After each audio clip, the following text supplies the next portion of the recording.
जय हिंद प्यारे दोस्तों। हम 3 मई की क्लास का रिवीजन करेंगे आज करंट अफेयर्स की, और इसकी पीडीएफ प्राप्त करने के लिए आप डिस्क्रिप्शन या कमेंट बॉक्स में दिए लिंक से जुड़कर इसकी पीडीएफ प्राप्त कर सकते हैं डेली क्लास की।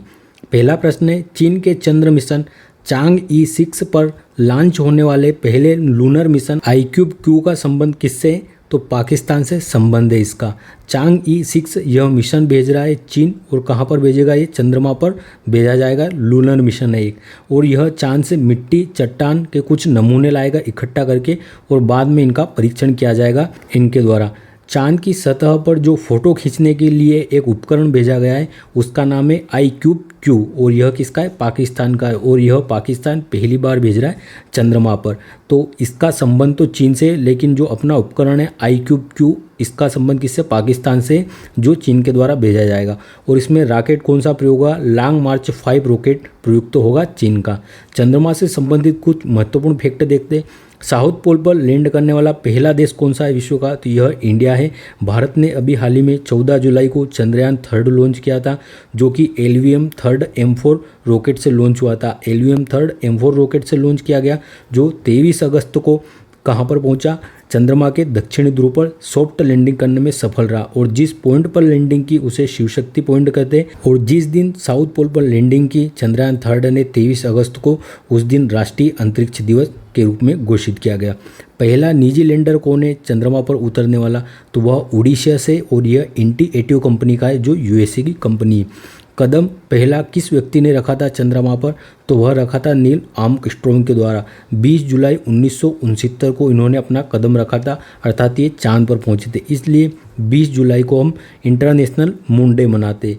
चांद पर वापस मानव को भेजने के लिए कौन सा मिशन जाएगा? तो आर्टेमिस मिशन भेजा जाएगा, और इसके तहत चांद पर जाने वाली पहली महिला होगी आर्टेमिस मिशन के तहत क्रिस्टीना कोच। लल्लन टॉप प्रश्न है, संसद सदस्य स्थानीय क्षेत्र विकास योजना के लिए इसके प्रशासन के लिए कौन सा ऐप लॉन्च किया है? तो ई-साक्षी ऐप लॉन्च किया गया है एमपीलेट्स के लिए, member of parliament local area development scheme. Doctor Bhimrao Ambedkar की सामाजिक न्याय की प्रतिमा का उद्घाटन अभी कहाँ पर हुआ है? तो विजयवाड़ा आंध्र प्रदेश में इसका उद्घाटन हुआ है, और यह विश्व की सबसे ऊंची प्रतिमा है भीमराव अंबेडकर की। स्वदेशी खजूर कच्ची खरेक का GI टैग किसे मिला है? अभी गुजरात को मिला है। असम का सर्वोच्च सम्मान असम वैभव पुरस्कार से किसे सम्मानित किया गया है? पूर्व chief justice of India Ranjan Gogoi ji को सम्मानित किया गया है। अगला प्रश्न है, 46वीं अंटार्कटिक संधि सलाहकार बैठक का मेजबान देश कौन सा है? तो भारत इसका मेजबान है 46वीं अंटार्कटिक संधि सलाहकार बैठक का। अंटार्कटिक संधि यह कब साइन हुई थी? तो यह 1959 में साइन हुई थी, लेकिन यह लागू होती है 1961 से। 1961 में फर्स्ट बार सलाहकार बैठक कहाँ पर हुई थी इसकी, अंटार्कटिका संधि की? तो कैनबरा में इसकी बैठक हुई थी, ऑस्ट्रेलिया में। और भारत ने इस संधि पर कब हस्ताक्षर किए? तो 1983 में भारत ने इस पर साइन किए थे। और 46वें क्रम की बैठक कहाँ पर हो रही है? भारत में होगी, और भारत के कोच्चि केरल में इसकी बैठक होनी है। और अंटार्कटिका महाद्वीप के संरक्षण के लिए यह स्थापित की गई है। अंटार्कटिका महाद्वीप की अगर बात करें तो 1983 में भारत ने इस पर हस्ताक्षर करने के बाद भारत ने अपना फर्स्ट मिशन भेजा था इस पर। दक्षिण गंगोत्री, भारती और मैत्री, ये 3 मिशन भारत के भेजे गए हैं अनुसंधान के लिए अंटार्कटिका पर, जिसमें से जो भारती और मैत्री है ये वर्तमान में भी कार्य कर रहे हैं। लेकिन 3 मिशन है भारत के भेजे हुए, दक्षिण गंगोत्री, भारती और मैत्री। जो अंटार्कटिका महाद्वीप से श्वेत महाद्वीप भी कहा जाता है, विज्ञान और अनुसंधान को समर्पित महाद्वीप भी कहा जाता है। इसकी सर्वोच्च चोटी है माउंट विंसन मेसिप, और यहाँ का एकमात्र सक्रिय ज्वालामुखी है माउंट इरेबस। और अभी हाल ही में इसमें ज्वालामुखी विस्फोट हुआ था, और जिसके कारण इसे स्वर्ण उद्गार वाला ज्वालामुखी भी कहा गया है, अर्थात यहाँ से सोने के कुछ कण निकल रहे हैं, इसलिए इसे स्वर्ण उद्गार वाला ज्वालामुखी कहा गया है माउंट इरेबस को। G20 की बैठक 2023 में भारत में हुई थी। SCO 2023 संघाई सहयोग संगठन की बैठक भी भारत में हुई थी, और ICC वर्ल्ड कप भी का आयोजन भी भारत में हुआ था, जिसका विजेता ऑस्ट्रेलिया रहा था। और एशिया की जो बैठक भारत में हुई थी इसमें किस देश को शामिल किया गया है? 9वां देश जो शामिल हुआ इसमें, तो ईरान को किया गया है। लल्लन टॉप प्रश्न है, भारतीय सेना ने जम्मू कश्मीर से आतंकवादियों को खदेड़ने के लिए कौन सा अभियान प्रारंभ किया है अभी? तो ऑपरेशन सर्वशक्ति प्रारंभ किया था। भारत में कुल शास्त्रीय भाषाएं कितनी है? तो भारत में वर्तमान में 6 शास्त्रीय भाषाएं, तमिल, संस्कृत, मलयालम, तेलुगु, कन्नड़ और उड़िया। लेकिन अभी 3 भाषाओं को नई शास्त्रीय भाषा बनाने की घोषणा की गई है। प्राकृत, पाली और फारसी। अगर ये शामिल हो जाती है तो 9 भाषाएं शामिल हो जाएगी शास्त्रीय भाषा में। और वर्तमान में कितनी है? वर्तमान में 6 भाषाएं शास्त्रीय भाषा, और ये 3 अभी इनकी घोषणा हुई है, लेकिन ऑफिशियली ये शामिल नहीं हुई है। गुटनिरपेक्ष आंदोलन के 9वें शिखर सम्मेलन की बैठक कहाँ पर हुई है? तो कंपाला, युगांडा में हुई है। जो युगांडा की राजधानी है कंपाला यहाँ पर। और अभी हाल ही में जो युगांडा की टीम है क्रिकेट की, उसके T20 के लिए कोच को नियुक्त हुए हैं, तो यह भारत के अभय शर्मा को नियुक्त किया गया है। और जो गुटनिरपेक्ष आंदोलन है, इसकी पहली बैठक कहाँ पर हुई थी? तो फर्स्ट बैठक 1961 बेलग्रेड में हुई थी। और G20 की पहली बैठक कहाँ पर हुई थी? तो G20 की पहली बैठक हुई थी वाशिंगटन DC में, USA में। अगला है, फीफा ने सर्वश्रेष्ठ फुटबॉल खिलाड़ी किसे घोषित किया है पुरुष में 2023 का? तो यह लियोनेल मेसी को घोषित किया गया है, और ये कहाँ के खिलाड़ी है? अर्जेंटीना के। अगला प्रश्न, हाल ही में चंद्रमा के ध्रुवों पर बर्फ होने के प्रमाण किसने प्रस्तुत किए हैं? तो इसरो के द्वारा प्रस्तुत किए गए। इसरो ने चांद के जो नॉर्थ पोल और साउथ पोल है, यहाँ पर बर्फ होने के प्रमाण प्रस्तुत किए। और यहाँ पर बर्फ कहाँ से आई है? तो यहाँ पर जो ज्वालामुखी था उसमें विस्फोट हुआ, और जिसमें से जो गैस निकली थी, इस गैस के जमाव से यहाँ पर बर्फ के प्रमाण मिले। और जो नॉर्थ पोल है उस पर, जो साउथ पोल है उससे 2 गुना अधिक क्या है? बर्फ है, अर्थात नॉर्थ पोल पे ज़्यादा बर्फ है। अगर बात करें इसरो की, इसकी स्थापना 15 अगस्त 1969 को होती है। बेंगलुरु में मुख्यालय है। वर्तमान में इसके प्रमुख S सोमनाथ है, जिनकी पुस्तक आई है शेर जिसने चांदनी पी ली। चंद्रयान 3 इसे किससे लॉन्च हुआ था? LVM 3 M4 से लॉन्च किया गया था। आदित्य L1 को PSLV C57 के द्वारा लॉन्च किया गया है सूर्य के अध्ययन के लिए, और यह लॉन्ग्रेंज 1 पॉइंट पर गया है। एक्सपोसेट और POEM 3 इन दोनों को PSLV C58 के द्वारा लॉन्च किया गया है। GSAT 20 को फाल्कन 9 रॉकेट से लॉन्च किया गया था स्पेस एक्स के रॉकेट के द्वारा। इनसेट 3DS इसे GSLV F14 के द्वारा लॉन्च किया गया है, और ये मौसम उपग्रह है।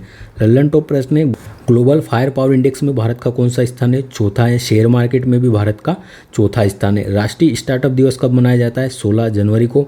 धानु जात्रा, नुआखाई और रज पर्व ये कहाँ पर मनाए जाते हैं? उड़ीसा में।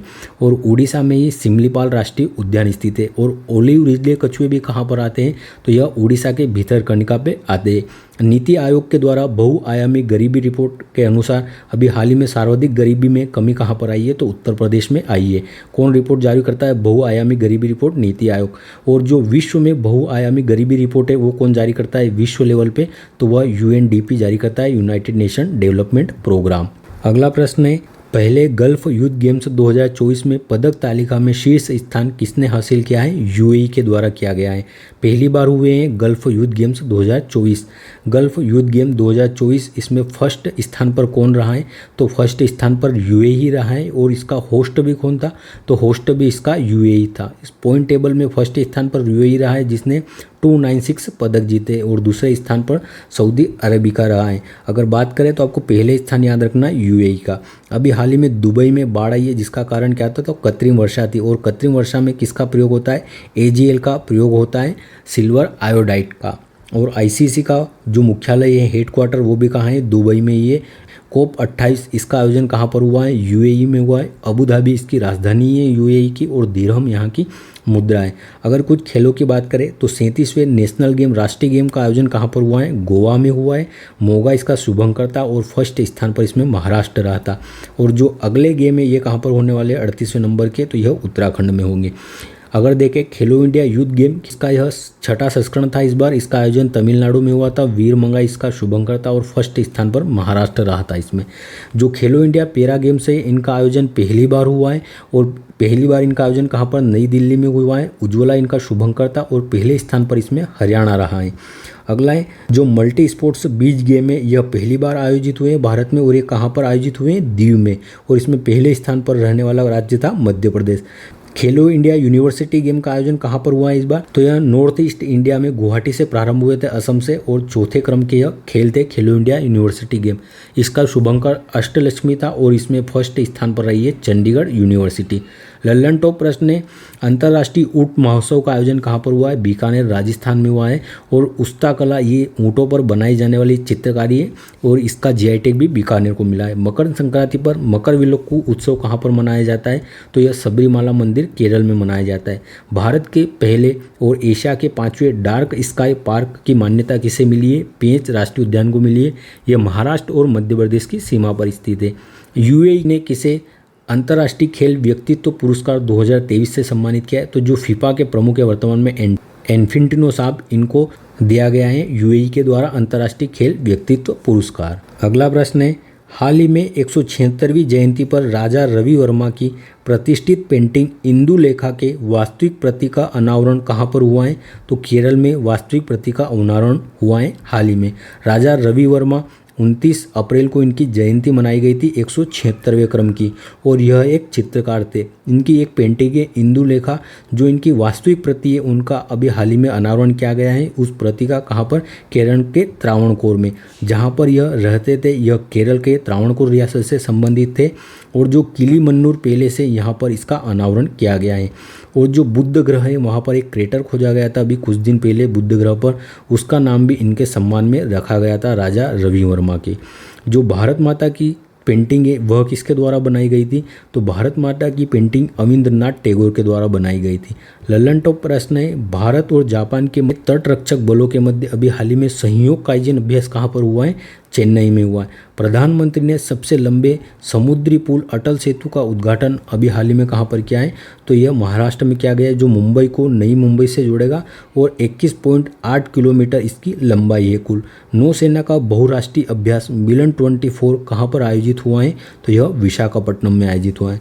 डीआरडीओ द्वारा लॉन्च उग्रम का संबंध किससे? यह एक असॉल्ट राइफल है। अगला प्रश्न, हाल ही में डीआरडीओ ने किस लेजर हथियार संबंधित परियोजना का अनावरण किया है? तो दुर्गा सेकंड इस परियोजना का अनावरण किया है डीआरडीओ के द्वारा। डीआरडीओ ने दुर्गा सेकंड स्वदेशी लेजर हथियार प्रणाली का अभी हाल ही में अनावरण किया है, और अभी हाल ही में स्मार्ट नाम से एक टारपीडो का भी उद्घाटन किया है। जो सबमरीन को नष्ट करने वाली टारपीडो है, इसका भी हाल ही में अनावरण किया था स्मार्ट नाम से डीआरडीओ के द्वारा। डीआरडीओ के द्वारा जो स्वदेशी लेजर हथियार प्रणाली का अनावरण किया है, इसका उद्देश्य लेजर से ही लक्ष्य को नष्ट कर देना, अर्थात इतनी पावरफुल लेजर का प्रयोग करना कि अपने टारगेट को लेजर के माध्यम से नष्ट कर देगा यह। इस लेजर को विकसित किसने किया है? तो साइंस एंड टेक्नोलॉजी जो केंद्र है दिल्ली में, इसके द्वारा इसे विकसित किया गया है, और यह हाई लेवल एनर्जी की लेजर रहेगी। राडार का फुल फॉर्म क्या है? तो रेडियो डिटेक्शन एंड रेंजिंग इसका फुल फॉर्म है। डीआरडीओ की स्थापना कब होती है? तो 1 जनवरी 1958 को स्थापना होती है। वर्तमान में समीर कामत इसके प्रमुख है, और फर्स्ट प्रमुख कौन थे इसके? दौलत कोठारी जी। सोनार इसका फुल फॉर्म होता है sound navigation and ranging. Lallan top प्रश्न है, स्काई ट्रैक्स ने वर्ष 2023 का सर्वश्रेष्ठ हवाई अड्डा किसे घोषित किया है? तो यह चांगी एयरपोर्ट को किया है, जो कि सिंगापुर का है। यह 2023 का घोषित किया है। और 2024 का किसे घोषित किया है अभी हाल ही में? तो यह हमाद इंटरनेशनल एयरपोर्ट को किया गया है। और अभी हाल ही में सबसे बिजीस्ट अर्थात सबसे व्यस्त एयरपोर्ट किसे घोषित किया है? तो अटलांटा एयरपोर्ट को घोषित किया गया है। और भारत का सबसे व्यस्त एयरपोर्ट कौन सा है? तो वह इंदिरा गांधी एयरपोर्ट है, जो कि दिल्ली में स्थित है। हनुमानगढ़ी के लड्डू को भी जीआई टैग मिला है, ये कहाँ के हैं? तो अयोध्या के। यूनाइटेड कप 2024 का विजेता कौन है? जर्मनी इसका विजेता है। 27वें राष्ट्रीय युवा महोत्सव का आयोजन कहाँ पर हुआ है? महाराष्ट्र में। अगला प्रश्न है, हाल ही में भारत ने संयुक्त राष्ट्र में किस विवाद की समाप्ति के लिए 2 राज्य समाधान की वकालत की है? तो जो इजराइल फिलिस्तीन विवाद है, इसके समाप्ति के लिए 2 राज्य समाधान की वकालत की है भारत ने। यूनाइटेड नेशन ऑर्गेनाइजेशन में भारत की स्थायी प्रतिनिधि कौन है? तो यह रुचिरा कंबोज जी है। इजराइल और हमास के संघर्ष के स्थायी समाधान के लिए भारत ने 2 स्टेट सॉल्यूशन का सुझाव दिया है, अर्थात जो जगह है उस पर इजराइल और फिलिस्तीन दोनों देश स्थापित हो। और भारत ने यह भी कहा है कि जो फिलिस्तीन है वह यूएनओ का स्थायी मेंबर भी बने। अभी हाल ही में फिलिस्तीन को स्थायी मेंबर बनाने के लिए जो बिल आया था, उस पर वीटो किसने कर दिया था? तो यूएसए ने वीटो कर दिया था। भारत ने इसकी निंदा भी की है। अगर आप यहाँ चित्र में देखेंगे तो आप पूरा ये समझ लीजिए ये इजराइल है। तो इजराइल का जो 2 क्षेत्र है, ये वाला क्षेत्र एक यहाँ पर जिसे वेस्ट बैंक कहते हैं, और यहाँ पर ये गांजा पट्टी वाला क्षेत्र। यहाँ पर किसका अधिकार है? तो फिलिस्तीनियों का अधिकार है। और जो गांजा पट्टी है, यहाँ पर एक हमास नामक संगठन रहता है, तो यह इजराइल पर आक्रमण करते रहता है। और यहाँ पर लेबनान दिखेगा, लेबनान में भी एक संगठन है हिजबुल्लाह, यह भी आक्रमण करता रहता है इजराइल पर। तो कहाँ है कि जिस क्षेत्र पर अभी कब्जा है फिलिस्तीनियों का, वहाँ पर फिलिस्तीन को स्थापित किया जाए, और बाकी जो बचा है हिस्सा जहाँ पर इजराइल का वर्तमान में कब्जा है, वहाँ पर इजराइल रहे। ऐसे 2 स्टेट सॉल्यूशन का सुझाव दिया है भारत के द्वारा। इजराइल की मुद्रा क्या है? तो न्यू शेकेल यहाँ की मुद्रा है। निसेट यहाँ की संसद है और बेंजामिन नेतन्याहू वर्तमान में यहाँ के प्रधानमंत्री है। लल्लन टॉप प्रश्न है, विश्व हिंदी दिवस 2024 कब मनाया गया? 10 जनवरी को। और राष्ट्रीय हिंदी दिवस कब मनाया जाता है? तो यह 14 सितंबर को मनाया जाता है। वर्ष 2024 में यूनेस्को के 46वें सत्र की अध्यक्षता कौन करने वाला है? तो भारत इसकी अध्यक्षता करेगा। और 45वें सत्र की अध्यक्षता सऊदी अरब के द्वारा की गई थी रियाद में। गैब्रियल अटल किस देश के सबसे युवा और समलैंगिक प्रधानमंत्री बने हैं पहले? तो यह फ्रांस के प्रधानमंत्री बने। और यहाँ के राष्ट्रपति कौन है? इमैनुअल मैक्रोन है। और यह हमारे 75वें गणतंत्र दिवस पर मुख्य अतिथि थे। 2024 के पहले चक्रवात अल्वारो ने कहाँ पर तबाही मचाई है? तो यह मेडागास्कर में आया था अल्वारो चक्रवात।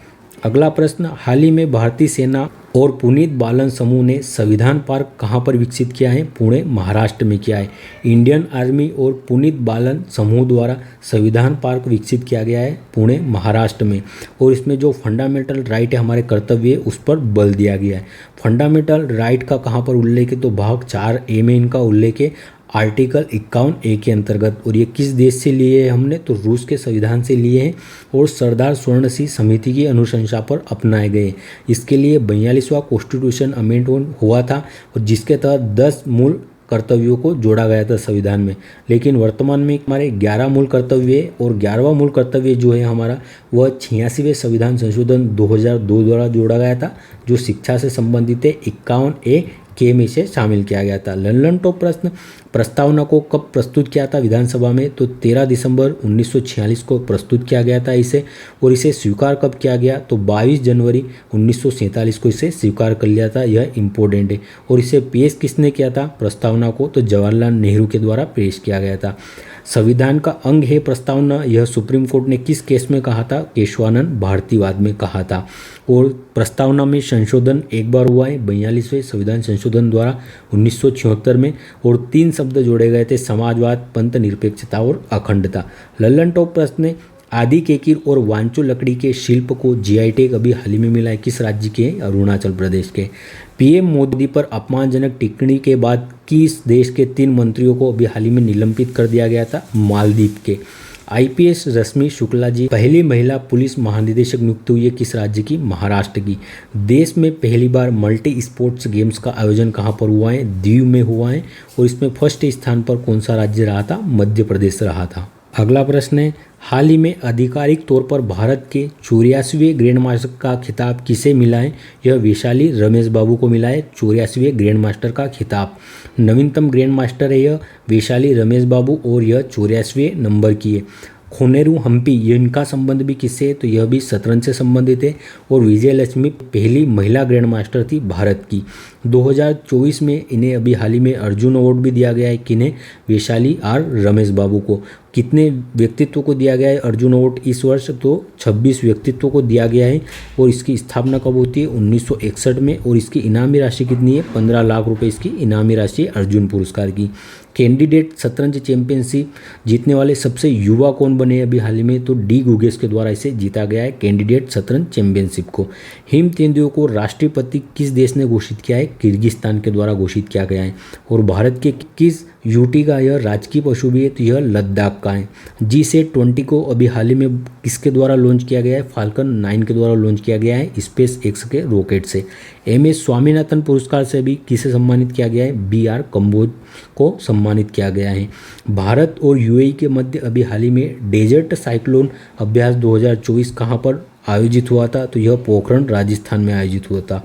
अगला प्रश्न, हाल ही में वायुसेना की प्रशिक्षण कमान के प्रमुख पद पर किसे नियुक्त किया गया है? तो वायुसेना की प्रशिक्षण कमान के प्रमुख पद पर नागेश कुमार जी को नियुक्त किया गया है। एयरफोर्स की ट्रेनिंग कमान है, उसके प्रमुख अभी हाल ही में मार्शल नागेश कपूर जी को नियुक्त किया गया है।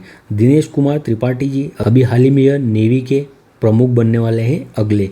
कृष्णा स्वामीनाथन यह स्टाफ उपाध्यक्ष बने, जो नेवी है उसके स्टाफ उपाध्यक्ष अभी हाल ही में कृष्णा स्वामीनाथन जी बने। हरेंद्र सिंह यह महिला हॉकी टीम के कोच नियुक्त किए गए हैं।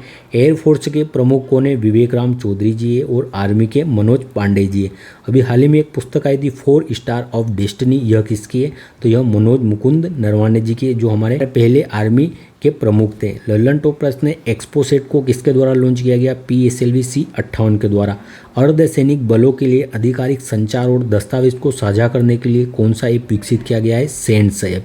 महर्षि वाल्मीकि एयरपोर्ट कहाँ पर स्थित है? तो यह अयोध्या में स्थित है। 16वें वित्त आयोग के अध्यक्ष किसे घोषित किया गया है? अरविंद पनगड़िया जी को। और 15वें वित्त आयोग के अध्यक्ष कौन थे? NK सिंह हैं। वित्त आयोग का उल्लेख कहाँ? आर्टिकल 280 में मिलता है और इसका गठन राष्ट्रपति करता है 5 वर्ष के लिए।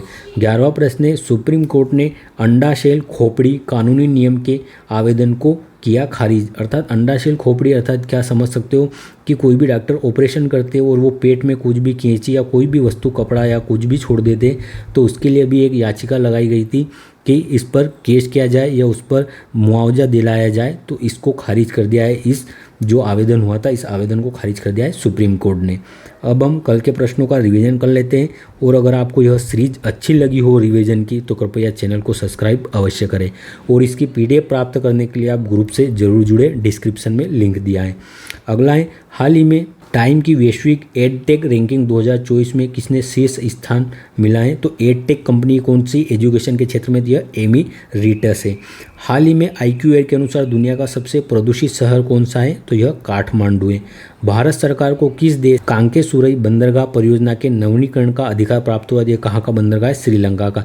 संयुक्त राष्ट्र जनसंख्या और विकास आयोग के कार्यक्रम में देश का प्रतिनिधित्व करने वाली महिला सरपंच कौन है? तो यह तीनों है, सुप्रिया जी, कुनको और नूरू यादव, यह तीनों जाएंगे। अप्रैल 2024 में सर्वाधिक GST संग्रहण में योगदान देने वाला राज्य कौन सा है? तो यह महाराष्ट्र है।